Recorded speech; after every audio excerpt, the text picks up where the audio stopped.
بسم اللہ الرحمن الرحیم۔ السلام علیکم ورحمۃ اللہ وبرکاتہ۔ Dear students, blooming scholars academy کے پلیٹ فارم سے ہم اپنے ویڈیو لیکچر نمبر 4 کا آغاز کرتے ہیں، جو کہ آپ کی شامل نصاب اردو کی کتاب کے پہلے سبق ہجرت نبوی صلی اللہ علیہ وآلہ وسلم کے دوسرے پیراگراف کی سلیس سے متعلق ہے۔ نثر پاری کی سلیس کے لیے آپ کا طریقہ کار وہی ہے۔ پہلے آپ اقتباس کی تشریح کے لیے ہیڈنگ دیں گے، جیسا کہ آپ کو پہلے ویڈیو لیکچر میں بتایا گیا ہے۔ اس کے بعد آپ کی دوسری ہیڈنگ ہوگی نثر پارہ نمبر 2۔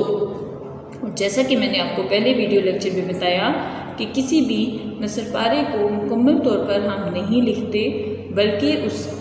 نثر پارے کے پہلے 2 لفظ، جیسے اس نثر پارے میں آپ کا ہے رسول اکرم صلی اللہ علیہ وآلہ وسلم کو قریش سے اس درجہ عداوت تھی، اس کے پہلے 2 لفظ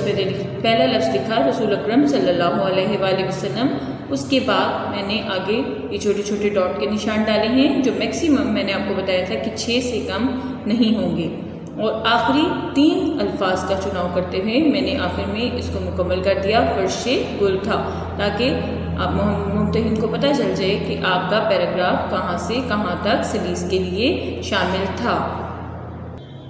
اس کے بعد آگے آپ اسی طرح سے حوالہ متن کی ہیڈنگ دیں گے اور اس کو انڈر لائن کریں گے، جس کا مطلب ہے سبق کا عنوان اور مصنف کا نام۔ آپ کے سبق کا عنوان ہے ہجرت نبوی صلی اللہ علیہ وآلہ وسلم، جو آپ نے آگے مینشن کرنا ہے۔ مصنف کا نام مولانا شبلی نعمانی۔ اس کے بعد آپ خط کشیدہ الفاظ کے معنی لکھیں گے۔ جتنے بھی آپ کے خط کشیدہ الفاظ کے معنی ہوں گے ان کو اس طرح سے آپ نمبرنگ دے کر یہاں پر تحریر کریں گے۔ اس کے بعد آپ آگے سلیس کی ہیڈنگ دیں گے اور اس کو بھی انڈر لائن کریں گے۔ سلیس یا تشریح، آپ ان دونوں میں سے جو بھی ہیڈنگ دینا چاہیں آپ دے سکتے ہیں۔ اور جیسا کہ میں نے آپ کو پورے اس چیپٹر کا ابتدائیہ لکھوایا تھا، جس میں آپ کو لکھوایا گیا تھا کہ زیر نظر پیراگراف کہاں سے لیا گیا اور کس تصنیف سے ماخوذ ہے۔ زیر نظر پیراگراف مولانا شبلی نعمانی کی تحریر کردہ سبق ہجرت نبوی صلی اللہ علیہ وآلہ وسلم سے لیا گیا ہے، جو ان کی تصنیف سیرت النبی سے ماخوذ ہے۔ اس سبق میں انہوں نے نبی اکرم صلی اللہ علیہ وآلہ وسلم کی مکہ سے مدینہ ہجرت کے دوران پیش آنے والی مشکلات کو نہایت تحقیق و تصدیق سے بیان کیا ہے۔ اس سے آگے آپ اس پیراگراف کے بارے میں بتائیں گے کہ اس پیراگراف میں مصنف آپ صلی اللہ علیہ وآلہ وسلم کی صفت ایمانداری اور حضرت علی رضی اللہ تعالیٰ عنہ کو امانتیں سونپنے کے بارے میں بیان کرتے ہوئے لکھتے ہیں۔ یہ چیز میں آپ کو پہلے ویڈیو لیکچر میں بھی بتا چکی ہوں۔ اس سے پہلے والے جو سلیس کا ویڈیو لیکچر تھا اس میں آپ کو یہ سارا طریقہ کار سمجھا چکی ہوں۔ اس کے بعد اگلے ویڈیو لیکچرز میں جو سلیس کے ویڈیو لیکچرز ہوں گے اس میں آپ کو سلیس کا طریقہ کار دوبارہ سے سمجھایا نہیں جائے گا، بلکہ آپ کو پیراگراف کے بارے میں بتا کر آگے سلیس کی جائے گی۔ تو پیارے بچوں، اب آپ سب اپنی اپنی کتاب کا صفحہ نمبر 2 کھولیں۔ آپ کا مینشن کردہ پیراگراف جو کہ آپ سے جس کی سلیس پوچھی گئی ہے یا جس کی سلیس کرنے کو آپ کو کہا گیا ہے وہ یہ ہے، رسول اکرم صلی اللہ علیہ وآلہ وسلم سے قریش کو اس درجہ عداوت تھی سے لے کر فرش گل تھا۔ اب ہم اس کی سلیس شروع کرتے ہیں۔ رسول اکرم صلی اللہ علیہ وآلہ وسلم سے قریش کو اس درجہ عداوت تھی۔ عداوت میں نے آپ کو بتایا تھا کہ عداوت کا مطلب ہے دشمنی، یعنی مصنف لکھتے ہیں کہ آپ صلی اللہ علیہ وآلہ وسلم سے قریش مکہ، جن کو آپ صلی اللہ علیہ وآلہ وسلم نے تبلیغ اسلام کی دعوت دی، ان کو آپ صلی اللہ علیہ وسلم سے اس حد تک دشمنی تھی۔ کس حد تک دشمنی تھی؟ آپ صلی اللہ علیہ وسلم سے اس حد تک دشمنی تھی کہ تبلیغ اسلام کی پاداش میں انہوں نے آپ صلی اللہ علیہ وسلم کو قتل تک کرنے کا ارادہ کر لیا تھا، اور مختلف لوگوں سے مشورہ کرنے کے بعد آپ صلی اللہ علیہ وآلہ وسلم کے گھر کو گھیرے میں لیے ہوئے تھے تاکہ وہ اپنے ناپاک ارادے میں کامیاب ہو سکیں۔ تاہم البتہ آپ صلی اللہ علیہ وسلم کی دیانت پر آپ کا یہ اعتماد، ان کا یہ اعتماد تھا، اعتماد بھروسہ۔ البتہ آپ صلی اللہ علیہ وآلہ وسلم کی ایمانداری پر انہیں مکمل بھروسہ تھا، کیونکہ آپ صلی اللہ علیہ وآلہ وسلم ان کے درمیان صادق و امین کے نام سے مشہور تھے۔ آپ صلی اللہ علیہ وآلہ وسلم کبھی امانت میں خیانت نہیں کرتے تھے۔ یہی وجہ تھی کہ ان کو آپ صلی اللہ علیہ وآلہ وسلم کی امانت داری پر مکمل بھروسہ تھا، اور کسی شخص کو اگر اپنا کوئی مال یا اسباب یعنی دولت یا کچھ سامان، مال و دولت یا سامان امانت کے طور پر رکھنا ہوتا تھا تو وہ ہمیشہ آپ صلی اللہ علیہ وآلہ وسلم کے پاس ہی رکھتا تھا، کیونکہ انہیں اس بات کا یقین ہوتا تھا کہ آپ امین ہیں اور کبھی بھی امانت میں خیانت نہیں کریں گے۔ اس وقت کس وقت بیٹا؟ جب آپ صلی اللہ علیہ وسلم نے اسلام کی دعوت دی تو قریش مکہ نے جب آپ کے گھر کو گھیرے میں لیا، تو اس وقت سے مراد یہ ہے کہ جب کفار مکہ نے آپ صلی اللہ علیہ وسلم کے گھر کو گھیرے میں لے کر آپ صلی اللہ علیہ وسلم کے قتل کا ناپاک ارادہ کر رکھا تھا، اس وقت بھی آپ صلی اللہ علیہ وسلم کے پاس بہت سی امانتیں جمع تھیں، لوگوں کی بہت سی قیمتی اشیاء، بہت سا مال و اسباب آپ صلی اللہ علیہ وسلم کے پاس امانت کے طور پر موجود تھا۔ آپ صلی اللہ علیہ وسلم کو قریش کا ارادہ کیا تھا؟ آپ جانتے ہیں بیٹا کہ قریش نے ارادہ کر رکھا تھا کہ ہر قبیلے سے ایک شخص منتخب ہو اور وہ آپ صلی اللہ علیہ وسلم کو نعوذ باللہ مل کر قتل کر دیں، یعنی آپ کو قتل کرنے کا ارادہ۔ تو آپ صلی اللہ علیہ وسلم کو قریش کے ارادے یعنی آپ صلی اللہ علیہ وسلم کو قتل کرنے کے ارادے کی خبر پہلے سے ہو چکی تھی، یعنی آپ صلی اللہ علیہ وسلم کو وحی الہی کے مطابق کفار مکہ کے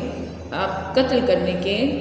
ارادے کے متعلق یا منصوبے کے متعلق پہلے سے اطلاع مل چکی تھی۔ اس بنا پر اسی لیے یا اسی وجہ سے جناب امیر حضرت علی رضی اللہ تعالیٰ عنہ کو بلا کر فرمایا، اسی وجہ سے اس لیے آپ نے جناب امیر حضرت علی، جناب امیر سے مراد حضرت علی رضی اللہ تعالیٰ عنہ کی شخصیت ہے، آپ نے جناب امیر حضرت علی رضی اللہ تعالیٰ عنہ کو بلا کر فرمایا کہ مجھ کو ہجرت کا حکم ہو چکا ہے، کہ مجھے اللہ تعالیٰ کی طرف سے اللہ کی راہ میں ایک جگہ سے دوسری جگہ جانے کا حکم مل چکا ہے، میں آج مدینے روانہ ہو جاؤں گا۔ اب ہجرت کا جو انہیں حکم ہوا تھا وہ آپ نے پیچھے پڑھا کہ مکہ سے مدینہ ہجرت کا حکم ہو چکا ہے، تو آپ یہاں پہ لکھتے ہوئے لکھیں گی کہ مجھے اللہ کی طرف سے مکہ سے مدینہ جانے کا حکم ہو چکا ہے، اس لیے میں آج مدینے روانہ ہو جاؤں گا۔ تم میرے پلنگ پر میری چادر اوڑھ کر سو رہو اور تم میرے بستر پر میری چادر اوڑھ کر سو جاؤ۔ اس وقت آپ صلی اللہ علیہ وسلم کا بستر خواب قتل کی زمین تھی اور آپ صلی اللہ علیہ وسلم کے گھر کو کفار مکہ آپ کو قتل کرنے کی غرض سے گھیرے میں لیے ہوئے تھے۔ ایسے میں آپ نے حضرت علی رضی اللہ عنہ کو فرمایا کہ تم میرے بستر پر میری چادر اوڑھ کر سو رہو تاکہ کفار مکہ یہ سمجھیں کہ میں بستر پر موجود ہوں۔ صبح سب کی امانتیں جا کر واپس دے آنا، اور جب تم صبح بیدار ہو تو جن لوگوں کی امانتیں میرے پاس موجود ہیں تم انہیں واپس کر کے مدینہ چلے آنا۔ یہ سخت خطرے کا موقع تھا، یہ انتہا درجہ خطرناک موقع تھا کہ ایسے میں حضرت علی رضی اللہ تعالیٰ عنہ اگر آپ کے بستر پر موجود ہوتے تو کفار مکہ ان کو قتل بھی کر سکتے تھے، لیکن آپ صلی اللہ علیہ وسلم نے فرمایا تھا کہ صبح کو سب کی امانتیں جا کر واپس دے آنا۔ یہ ان کا یقین تھا کہ حضرت علی کو کوئی شخص نقصان نہیں پہنچا سکے گا۔ چنانچہ جناب امیر رضی اللہ تعالیٰ عنہ بھی اس بات سے واقف تھے کہ قریش آپ صلی اللہ علیہ وسلم کے قتل کا ارادہ کر چکے ہیں۔ اگرچہ جناب امیر کو یہ بات معلوم تھی کہ قریش آپ صلی اللہ علیہ وسلم کو قتل کرنے کے ارادے سے آپ کے گھر کو گھیرے میں لیے ہوئے ہیں، اور آپ صلی اللہ علیہ وسلم کا بستر خواب یعنی وہ بستر جس پر آپ آرام فرماتے تھے قتل گاہ کی زمین بنا ہے۔ قتل گاہ کی زمین یعنی ایسی جگہ بن چکا ہے کہ جہاں پر آپ صلی اللہ علیہ وسلم کو قتل کرنے کی غرض سے انہوں نے گھیرے میں لیا ہوا ہے، لیکن فاتح خیبر کے لیے قتل گاہ فرش گل تھا، لیکن حضرت علی رضی اللہ تعالیٰ عنہ کو یقین تھا کہ وہ قتل کی زمین ان کے لیے فرش گل کی مانند ہے، لیکن حضرت فاتح خیبر یعنی خیبر کو فتح کرنے والے حضرت علی کے لیے وہ قتل کی زمین پھولوں کے نرم و گداز بستر کی مانند تھی۔ حضرت علی رضی اللہ تعالیٰ عنہ نے اس رات کے بارے میں فرمایا ہے کہ میری زندگی میں یہ ایک واحد رات تھی جس دن میں سکون کی نیند سویا۔ اس وجہ کیونکہ انہیں اس بات کا یقین تھا کہ اطاعت رسول میں اگر میری جان چلی بھی جائے تو حیات جاویداں حاصل ہوگی، اور یہ زندگی تو ہے ہی اللہ کی امانت، اور اہل ایمان سے جنت کے بدلے میں جان و مال اور اولاد کو خرید لیا گیا ہے۔ اسی یقین کی بنا پر آپ حضرت محمد صلی اللہ علیہ وآلہ وسلم کے بستر خواب پر سو گئے، اور بغیر کسی ڈر کے آپ نے وہ رات اس بستر پر گزاری۔ پیارے بچوں، آپ کو اس پیراگراف کی سلیس اچھے طریقے سے سمجھ میں آ گئی ہوگی۔ آپ نے اپنے رجسٹرز پر پہلے پیراگراف کی طرح نثر پارہ نمبر 2 کی ہینڈنگ دیتے ہوئے اس سلیس کو بھی تحریر کرنا ہے، جو کہ آپ کا کام چیک کیا جائے گا۔